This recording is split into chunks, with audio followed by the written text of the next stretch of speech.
But first, Fotis Dulos declared dead, and now we're learning about the message he left about his wife's murder in a note at the scene of his suicide attempt.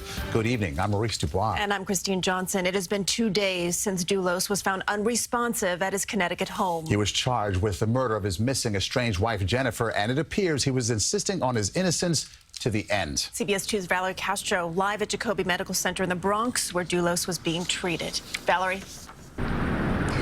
Christine and Maurice, perhaps what is most heartbreaking about this case is the 5 children involved. Their mother, Jennifer, is presumed dead, though her body has never been found.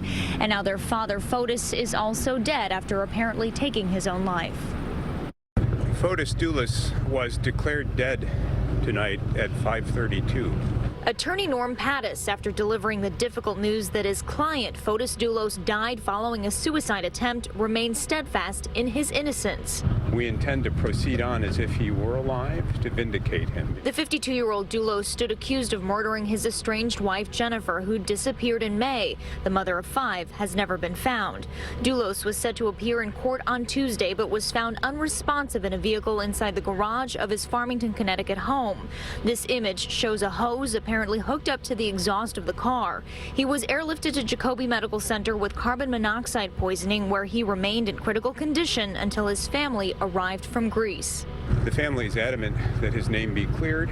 As we are speaking, we have filed an unusual motion in the Connecticut courts asking to substitute an estate for Fotis Dulos for him as a defendant, to force the state to show its hand in a trial filled with evidence we think that amounts to no more than innuendo and unsupported suspicion.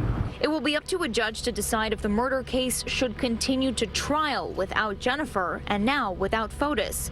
Court records say Dulos left a suicide note found in the seat next to him, quote, in which he declared his innocence of the infamous and heinous crimes that the state has accused him of and claimed his lawyers have the evidence to prove it. His attorney wouldn't elaborate on what that evidence might be, but says Dulos taking his own life was more a desperate act than a silent confession. To those who contend that Mr. Dulos' death reflects a consciousness of guilt, we say no.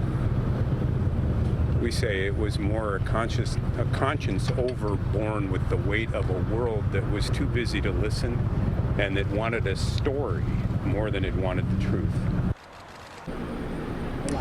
And right now, those 5 children remain under the care of their maternal grandmother, as they have been since Jennifer disappeared.